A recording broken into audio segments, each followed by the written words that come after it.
নমস্কাৰ, মই জুবিন বাবাৰ ছোৱালী কাজলীয়ে কৈছোঁ। যিবিলাকে মানে বাবাৰ মাত মাতি জেলত সোমাই ওলালে বা কিছুমানে এতিয়ালৈকেও আছে। অতিকে দুখজনক বিষয়। জুবিন দাই এতিয়ালৈকে ন্যায় পোৱা নাই। জুবিন দাৰ একমাত্ৰ ছোৱালী কাজলী গাৰ্গৰ কিছু মন্তব্য তেওঁ কি কৈছে আৰু কিয় কৈছে, যিসমূহ কথা কাজলী গাৰ্গে কৈ গৈছে, তেনে কথা আজিলৈকে জুবিন দাৰ পত্নী গৰিমা গাৰ্গৰ মুখত কেতিয়াও প্ৰকাশ পোৱা নাছিল আৰু পোৱা নাই। সেইসমূহ কথা কাজলী গাৰ্গে কৈ গৈছে ইটো সিটোকে, অকণমানো ভয় শংকা নকৰি। যিহেতু জুবিন দাৰ বাবে তেওঁৰ মনত আৰু বুকুত বহুতো মৰম আছে, সেইবাবে তেওঁ বহু কথা কৈ গৈছে। আৰু যিসকল লোকে আজিলৈকে জুবিন দাৰ বাবে মাত মাতি আহিছে, তেওঁসকলৰ বাবে কিছু কথা কৈছে। ভিডিঅ'টোৰ জৰিয়তে চাওক আৰু কি কৈছে সম্পূৰ্ণ ভিডিঅ'টো চাই শ্বেয়াৰ কৰিবলৈ নাপাহৰিব। কাজলীয়ে কি কৈছে, বহুতো সুন্দৰ কথা কৈছে, কিন্তু আজিলৈকে গৰিমা বৌৰ মুখত এনে কথা প্ৰকাশ পোৱা নাই। নমস্কাৰ, মই জুবিন বাবাৰ ছোৱালী কাজলীয়ে কৈছোঁ। আজিৰ বিশেষ এটা ব্লগ লৈ আহিছোঁ। সেইটো কথা হৈছে যিবিলাকে মানে বাবাৰ মাত মাতি জেলত সোমাই ওলালে বা কিছুমানে এতিয়ালৈকেও আছে, ইহঁতৰ কাৰণে মই কৈছোঁ, অনুৰোধ জনাইছোঁ। মইনো সৰু মানুহ, মোৰ কথানো কোনে শুনিব, তথাপিও মোৰ অনুভৱ মই কৈছোঁ যে যোনে জেলত সোমাই ওলালে ইহঁতক বহুত ধন্যবাদ ক'ব নোৱাৰোঁ। ইমান বেছি ধন্যবাদ জ্ঞাপন কৰিছোঁ যে বাবাৰ কাৰণে ইমান মৰম, ইমান স্নেহ, ইহঁতৰ মৰম স্নেহ বাবে মানে জেলত সোমাই আহিলে।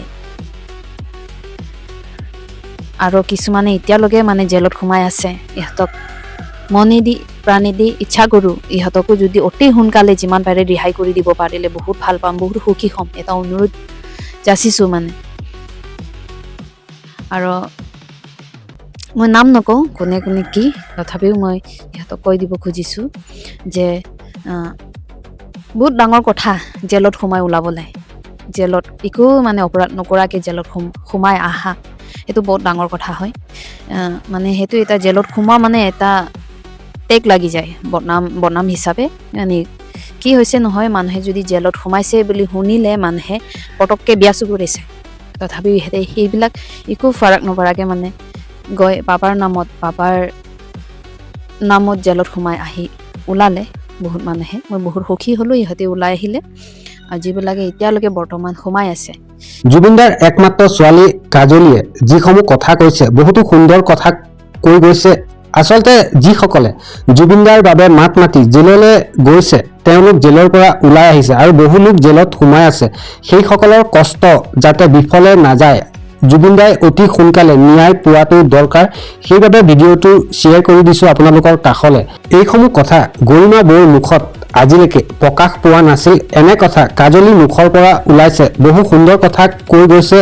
গৰিমা বৌৰ মুখৰ পৰা এষাৰো বাক্য ওলোৱা নাই, এনে কথা কেতিয়াও প্ৰকাশ পোৱা নাই। জুবিন দাৰ বাবে আজিলৈকে এইসকল লোকে মাত মাতি আহিছে, জুবিন দাই যাতে অতি সোনকালে ন্যায় পাব লাগে আৰু তেখেতলোকৰ কষ্ট যাতে বিফলে নাযায়। যিসকল লোক আজিলৈকেও জেলৰ ভাত খাই আছে আৰু যিসকল জুবিন দাৰ বাবে মাত মাতি জেলৰ পৰা ওলাই আহিছে, সেইসকলৰ যাতে কষ্ট বিফলে নাযায় তাকে কম। ভিডিঅ'টো শ্বেয়াৰ কৰিবলৈ নাপাহৰিব। জুবিন দাই অতি সোনকালে ন্যায় পাওক আৰু কমেণ্টত জাষ্টিছ ফৰ জুবিন দা বুলি লিখিবলৈ নাপাহৰিব।